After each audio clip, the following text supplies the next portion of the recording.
Elder. All right, so like I mentioned, I have not watched the trailer for this.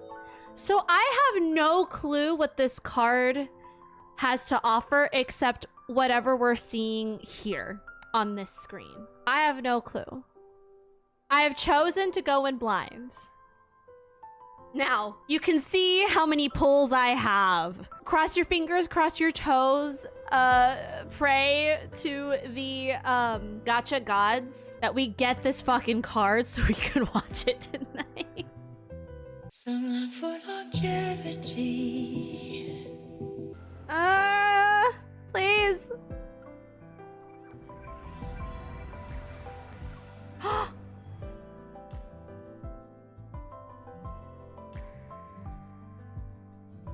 Hello?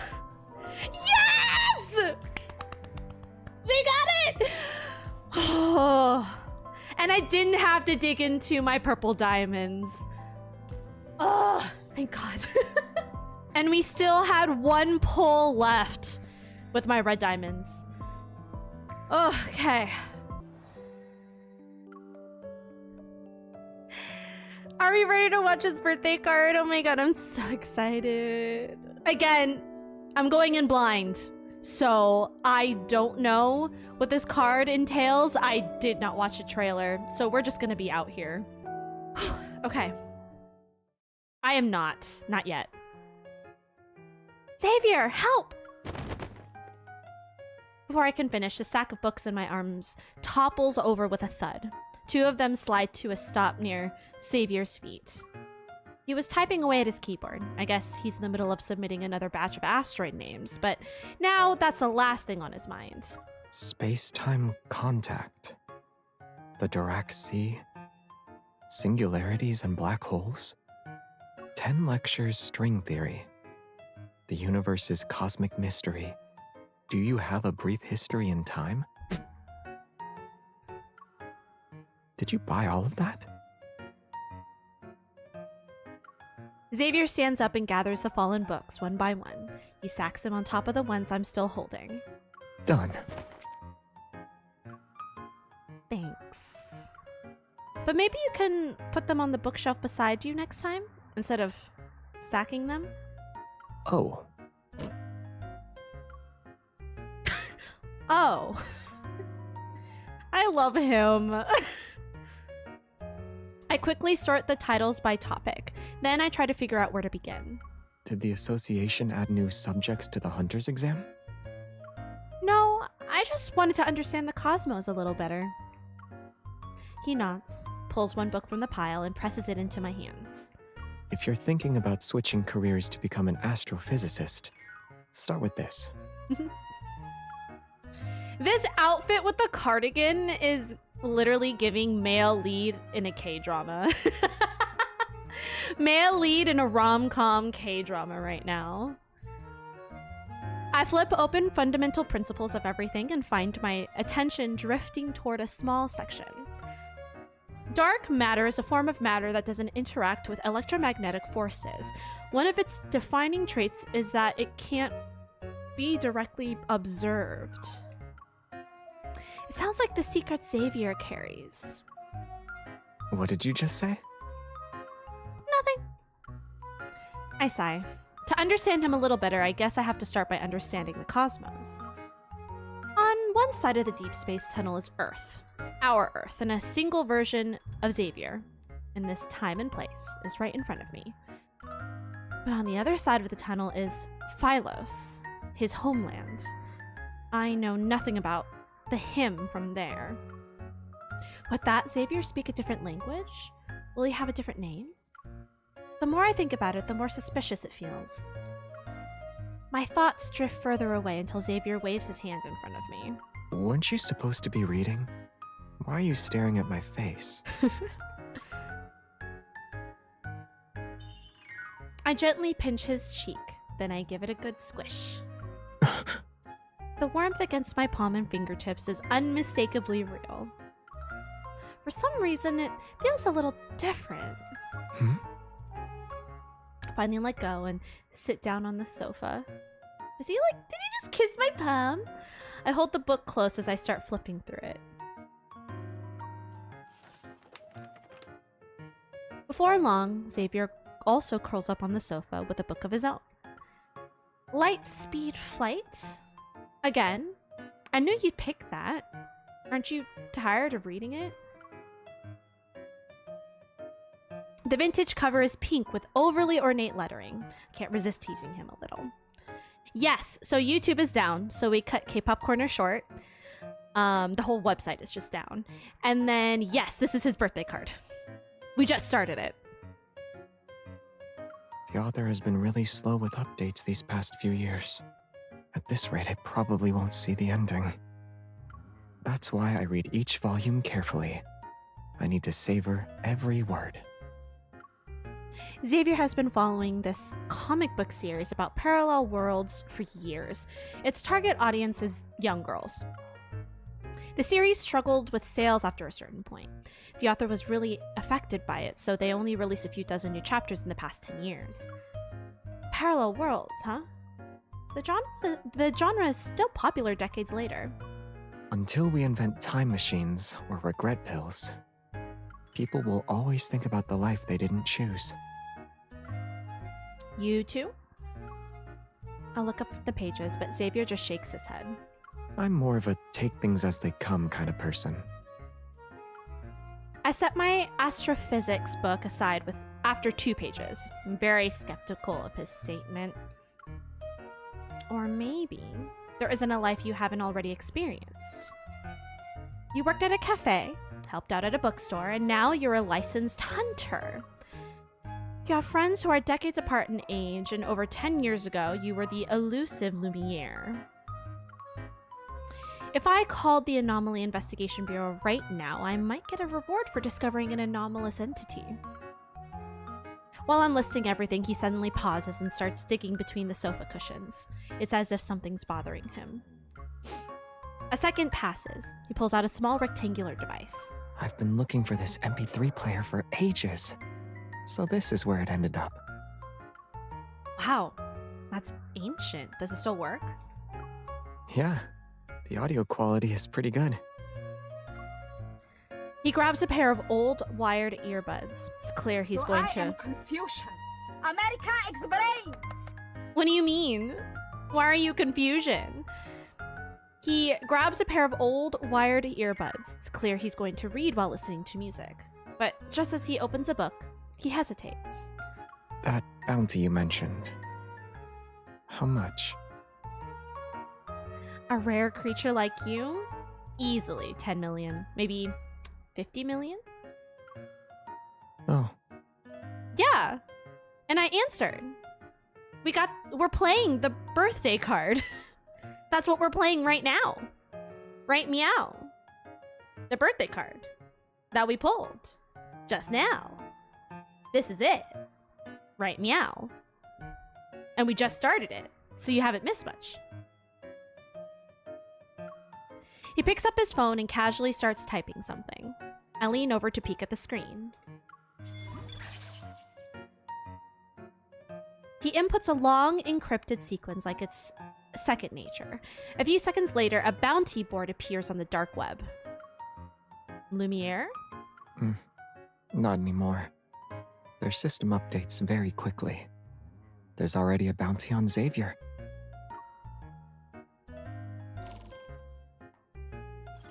The bounty under Xavier's photo flickers. It's constantly being updated.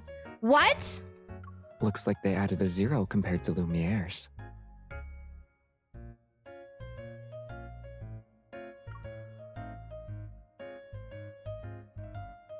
Why are you even checking it? I thought you might actually call the bureau. I figured I should at least get some hush money in advance.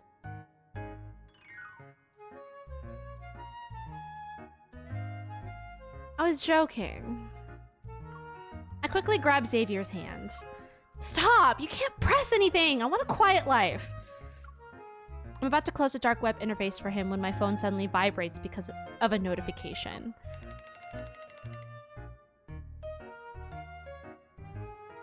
To keep him from noticing the gift I've been preparing, I deliberately left the reminder vague.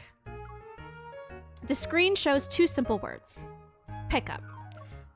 Already? That was fast.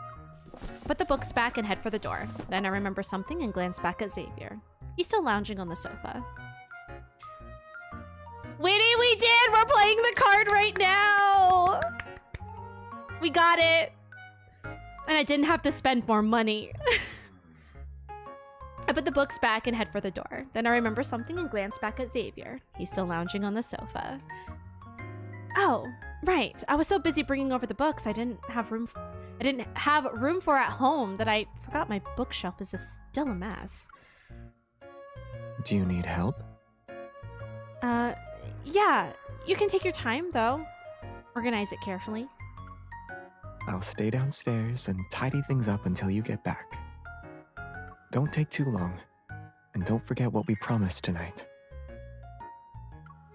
The Minor Celestial Object Committee's stargazing guide said there would be a meteor shower that only happens once in a century.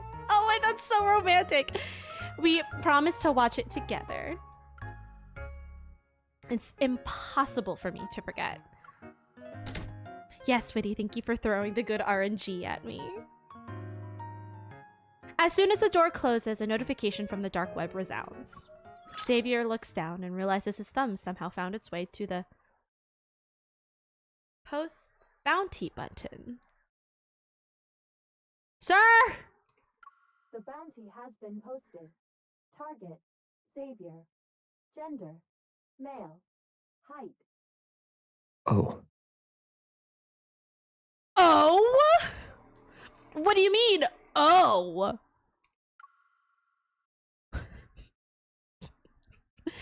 What do you mean, oh?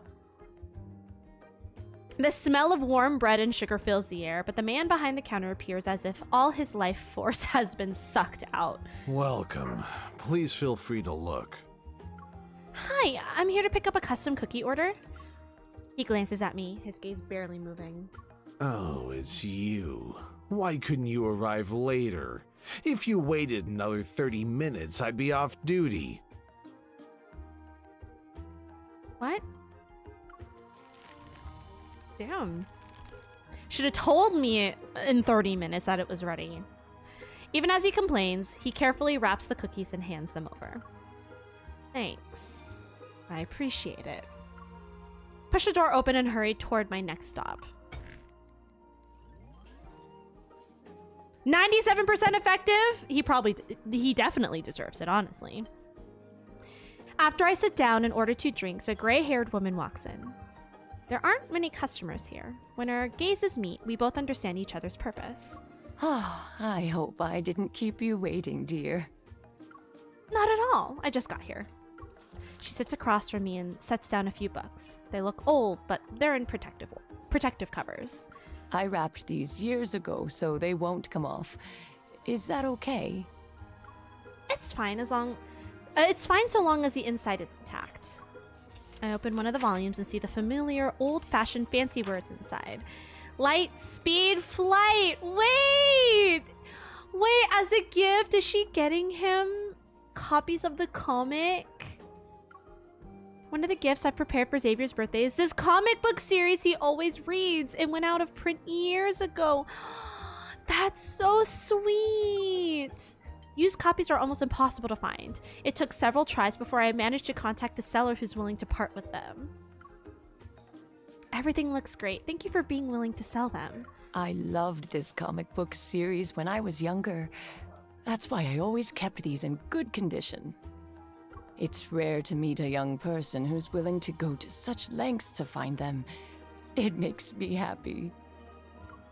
Actually, it's a birthday gift for a friend. She looks curious. Your friend is around your age, right?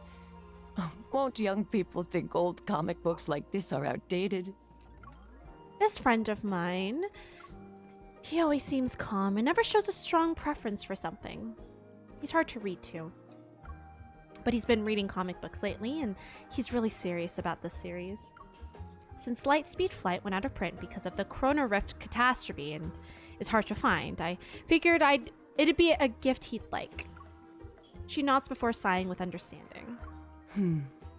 once you know half a story, you want to see how it ends. If you don't know when the hero began their journey or where they're headed, you'll only be left with regrets. Yeah, you're right. Her words, for some reason, make me think of Xavier. But now the story's starting to feel whole again.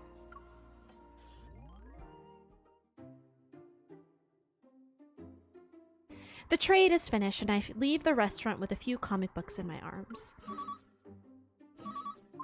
Hey, we can still continue with the plan, right? Xavier won't get in the way?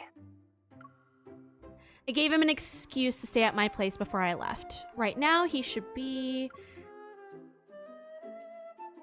A familiar figure flashes up ahead. I changed my words. He's not there now. Perfect. I'll handle the setup. I'll see you tonight.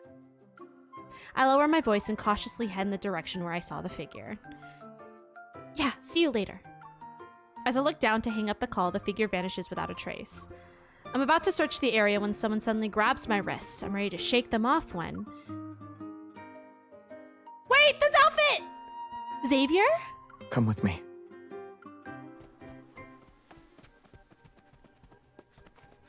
Xavier takes my hand and pulls me into a nearby alley. I hide the comic books behind my back. Nearby, I hear the buzz of small drones. 7 or 8 laser beams are tracking and locking onto the back of Xavier's head. I instantly realize what's going on. Xavier, how do you end up being hunted down a day before your birthday? I guess they're confident enough to strike whenever they want. They're not bothering to wait for the right day. We manage to escape once we turn the corner. The drones zoom past us. They lost their targets for now.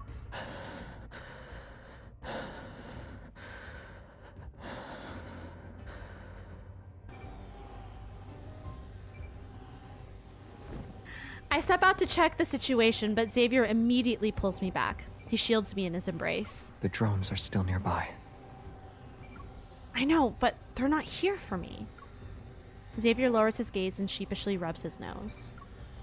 So, are they after Lumiere, the leader of the backtrackers, or is there another identity I don't know about? It looks like I've made too many enemies, but... Locking onto target. What's the plan? Xavier gives the simplest possible answer. Run. Yeah, I figured. My god. We sprint through the narrow alleyways. The drone sounds behind us grow louder. The cookies you bought today smell great. Which bakery are they from? Is now really the time for that? I think we should get more. Just as he says it, he suddenly changes directions and yanks me in the process. We practically crash through a nearby storefront. Why did you come back? Xavier and I dash behind the counter and crouch. We try to use the tables and chairs to stay out of sight. I'm about to provide an explanation, but Xavier beats me to it. He presses the staff member's head and pulls him down to hide with us. Sorry, we'll buy everything here tonight. The staff's expression shifts to one of shock as he gets a good look at Xavier's face. You're that... You have the wrong guy. It's not me.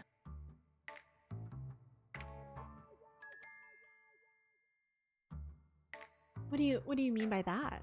I didn't even say who you were, though.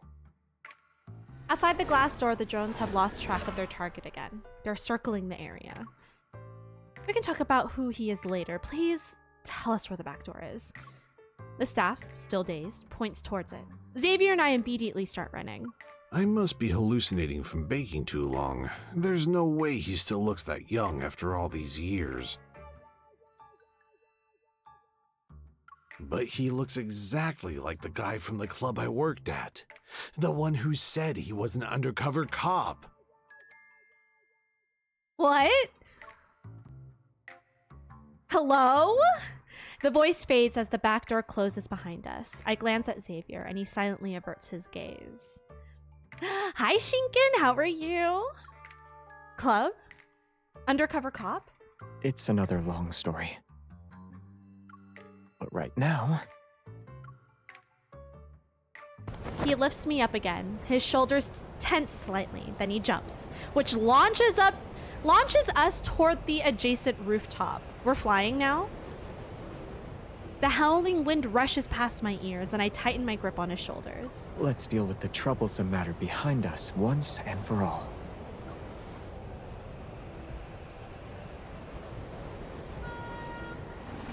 The train's headlights cut through the darkness. Surrounded by rushing air currents, it barrels forward.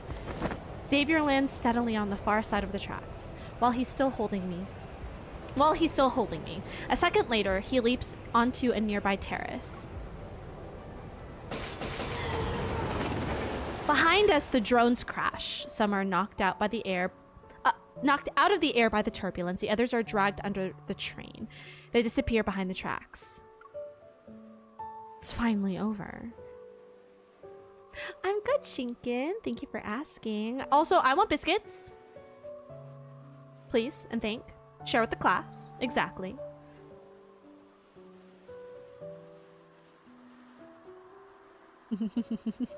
All of the biscuits. Is he purring while he's making those biscuits?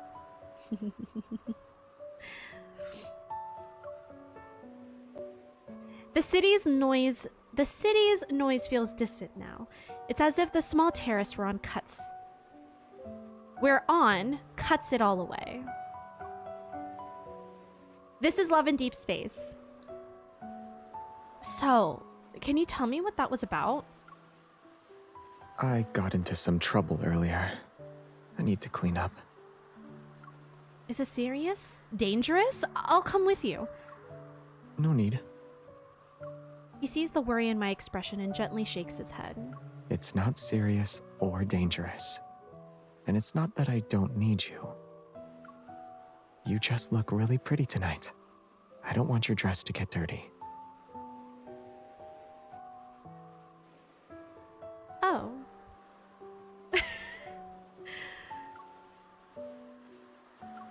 Then I guess you're racing the meteor shower. Try to come back before the stars do. I'll be quick. Oh, he's not supposed to go home. He leans down and brushes aside the strands of hair that the wind had disheveled near my ear. If you get bored, listen to this.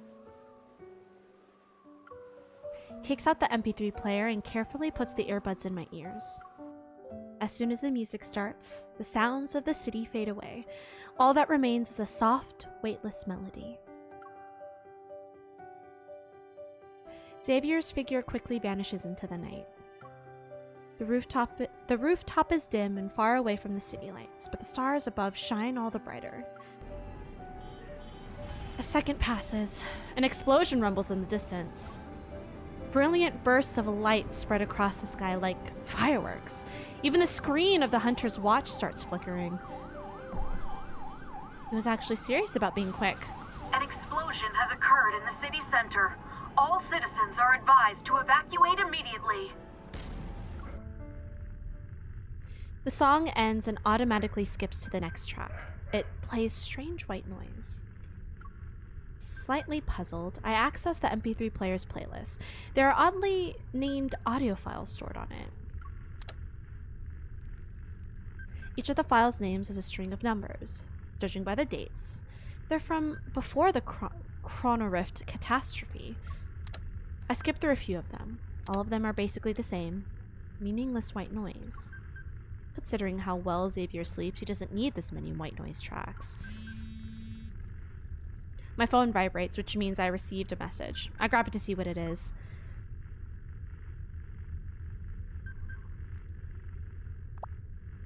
I'm still on the terrace. But the meteors are a little late tonight, so you can take your time. I'm on my way.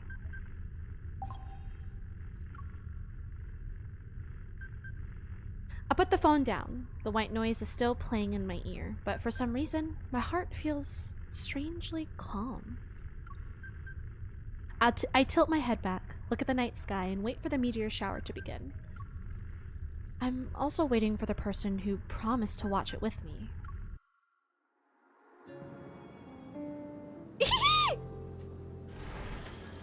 What are you listening to?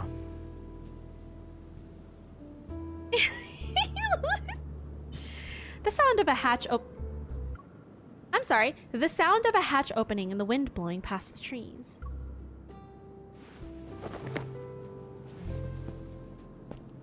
That was the very first time I heard Earth's sounds.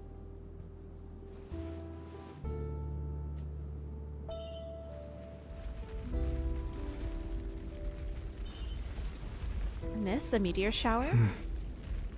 It's probably just debris from another exploding ship. Traveling through space is really dangerous. That's why you should cherish me. A shooting star!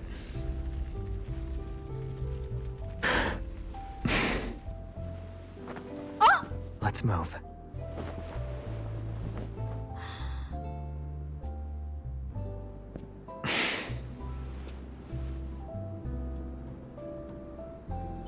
The first shooting star is the luckiest one. I'll bribe the cosmos. It'll give you the best star. Oh, so pretty! Quick, make a wish.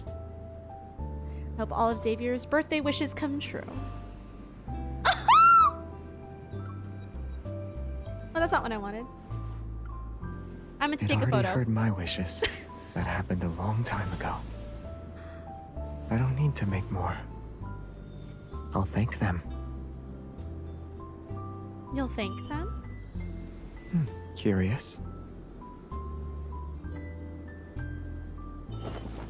Then allow me to say it instead. You said my secrets are like dark matter, invisible and impossible to observe. But those invisible parts, they move toward your light. An older wish of mine. I'm literally kicking my feet right now. Was to meet you. Oh! And right now, Forehead! Ah! I have Stop! I'll never let go. Oh my god! Literally!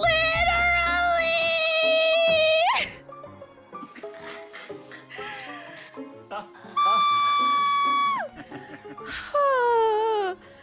is so cute! Oh, okay. Oh. Oh.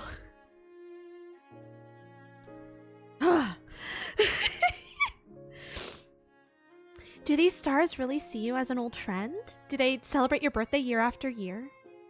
Maybe they've decided to make the show a little more spectacular because they know someone's watching with me now. Thank you for the hydrate. But you're like these shooting stars. You're from the other end of the universe. If you disappear one day, I'm not sure where to look for you. This person walking toward me, I don't know how many choices he has made before arriving here. All of it was to end up here on this ordinary rooftop to share a pair of earbuds with me while looking up at the same night sky. Then stay where you are. Do what you did earlier. Whether you're buying your favorite bread or just wandering around, I'll always find you.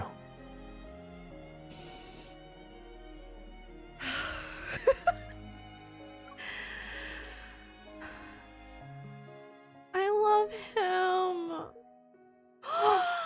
Wait, Jeremiah did so good. When we land on Xavier's balcony, I see the decorations and suddenly remember the plan I forgot. What's this? A surprise that got spoiled. Before I can cover his eyes, the floor-to-ceiling window already reflects the figure of one man and one bird. They're in the middle of a passionate speech. Repeat after me. Xavier is magnificent. Why is he here?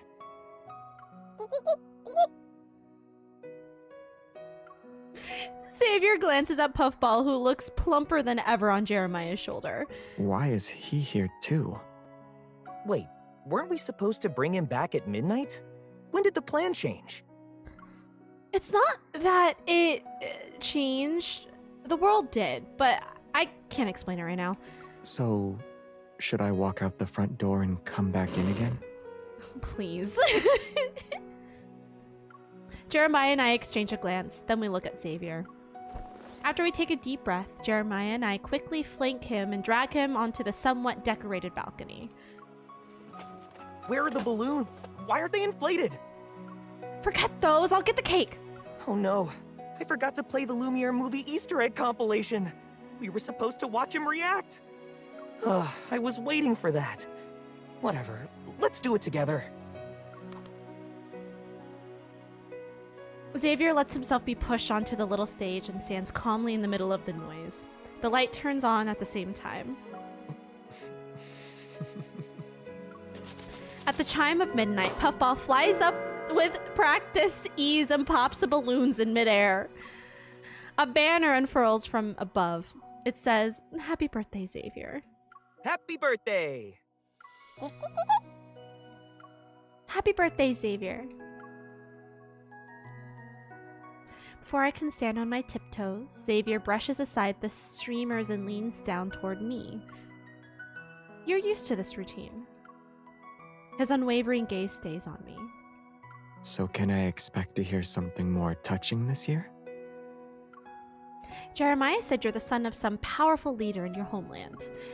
I don't know what kind of political system that place has, but I heard your coming-of-age ceremony involved an observatory. Well, that's not just a birthday. It's more like a birth anniversary. You're better off hearing those stories from me. Directly. I'll get going now. I've seen the joy that comes with a birthday. Just like last year. Enjoy the rest of the night, you two. I love Jeremiah. Jeremiah lets out an awkward chuckle. As he steps toward the door, he suddenly freezes. Behind him, a small drone from who knows where hovers, staring directly at him. Is this a new filming drone model? Did you set this up as a surprise for Xavier and not tell me? Oh,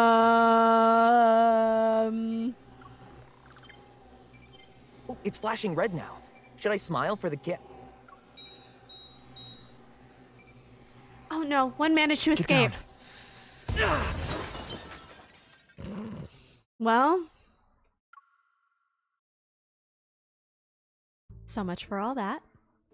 The smoke finally clears. The carefully planned birthday party ends in unexpected chaos. We first see off Jeremiah, who's battered, bitter, and swearing to get revenge for the explosion.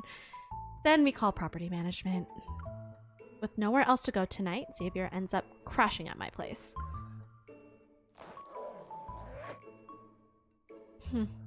You quickly packed your toiletries? My wish came true a little faster than I expected. It caught me off guard.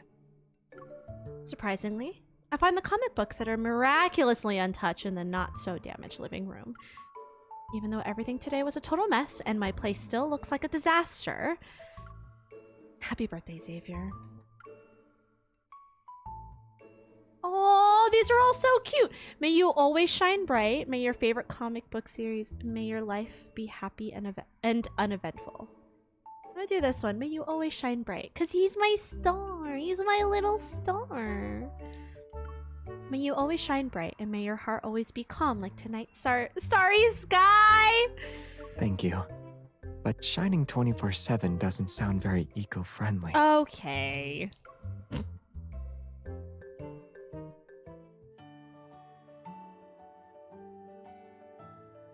One week later, Xavier's home is finally back to how it was. Hello, sir. The renovations are complete. You can move back in as early as tomorrow night. Thanks. Or you can just be my permanent roommate, you know. That's fine as well. I don't necessarily mind. He doesn't look happy in the slightest. After the staff leaves, Xavier turns to me. Let me stay with you for one more night. Sure. Of course. The special day and its surprises seem to end at the same time. Life returns to its normal routine. We visit our usual bakery. Alexander, the staff guy, is still grumbling behind the counter like always. But in the end, he still carefully packs up the last 2 golden flaky croissants for us. Reheat for 5 minutes in the oven. Top and bottom heat, 180 degrees. Of course, even calm days have their surprises.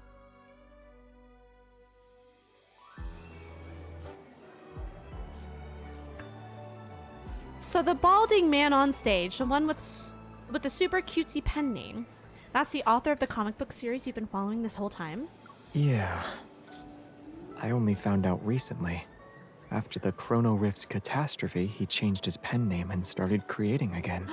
Oh, but what did you even say up there? He got all fired up before bursting into tears. I said the suit-wearing villain in chapter 232 of his last comic book series felt more like a plot device, and his death was kind of weird. But I hope he keeps creating. I'll keep reading his works. Aww. Wait, that's so cute. Aww.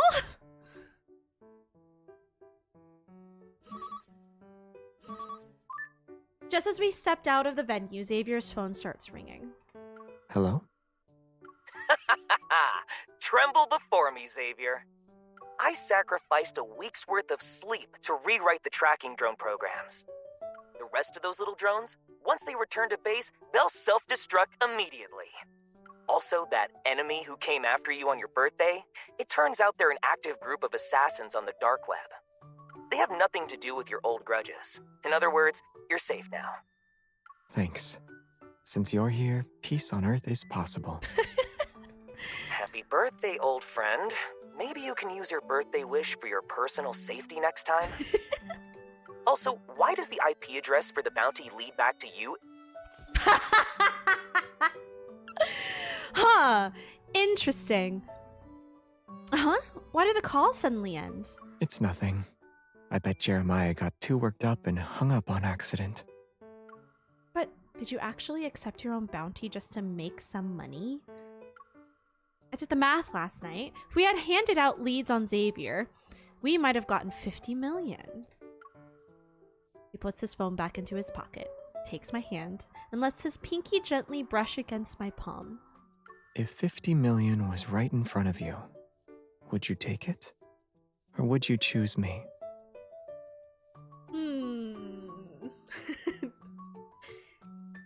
I don't know, that's a tough one.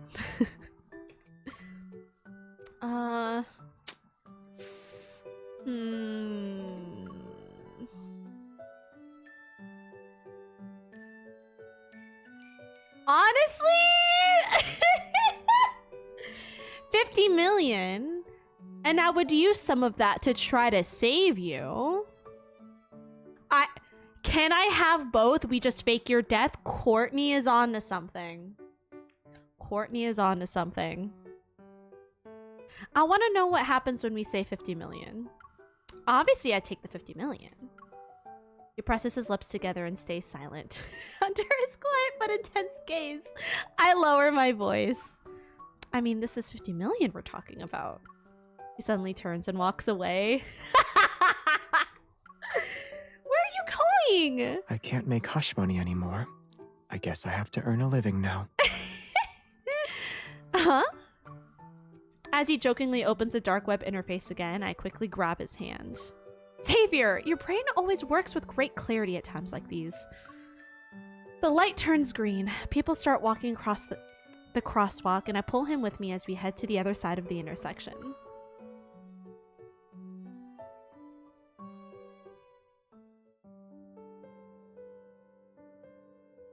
As night falls, we find ourselves at the Lincoln Convention Center again. We're attending an event hosted by that mysterious organization. It's the 100th anniversary of the World Minor Celestial Object Committee. It's a long name, the tongue twister. Look at him! In this world, some people still use outdated MP3 players while others send letters the old-fashioned way. I keep turning over the invitation sealed with wax. I inspect every detail. Who knows? There might be other extraterrestrial guests like me hiding in this committee. Oh! Cupcake. I mean. The special guest himself is now backstage, dressed in a fine suit. He responds casually when he hears what I said. You brought your camera when we left. I thought you'd be watching me from the audience. Punch him.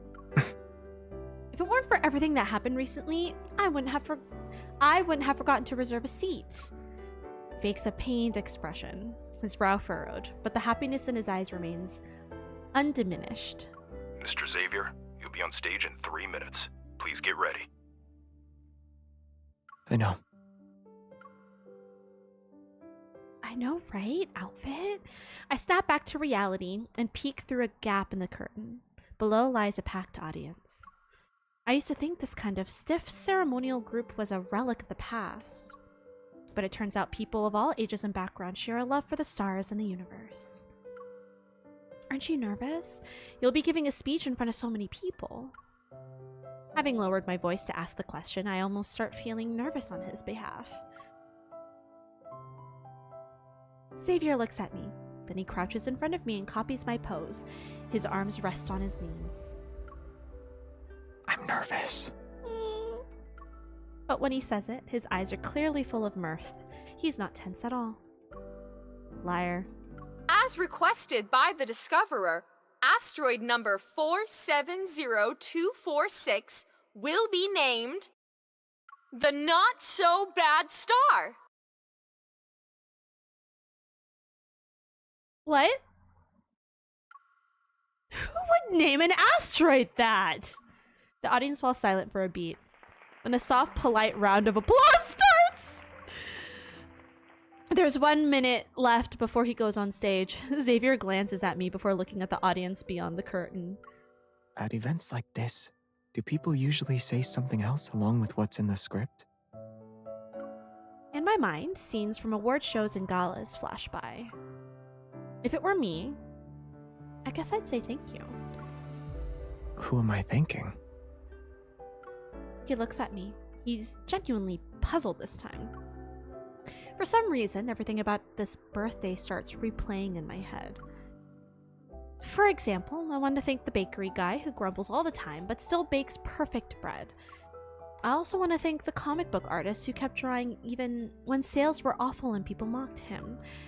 And I thank everyone who brought you into this path that led to me. I thank everyone who made Xavier who he is. Hello, welcome in. I look up at him. He seems to be slightly stunned.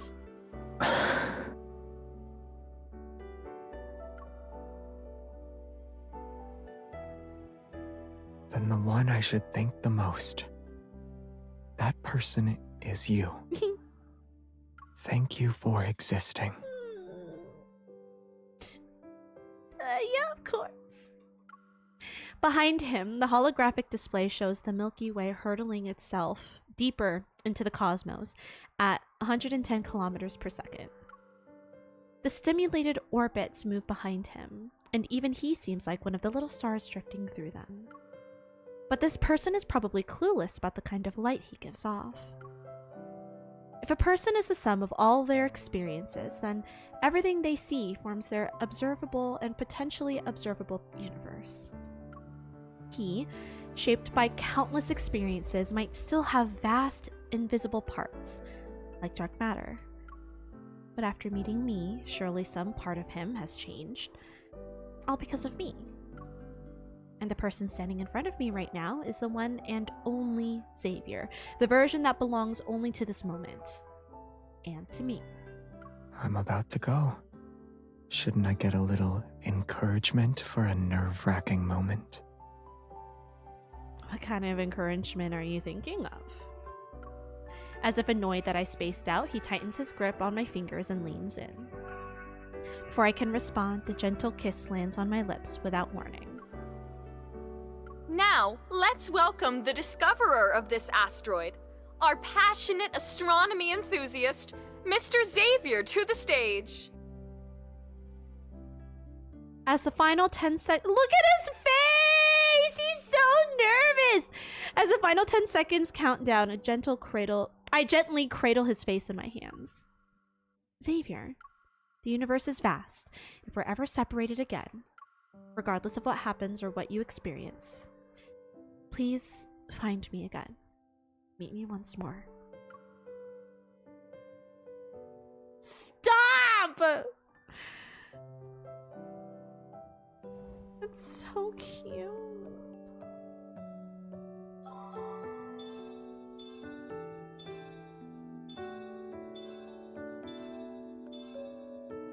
That was so cute. Oh.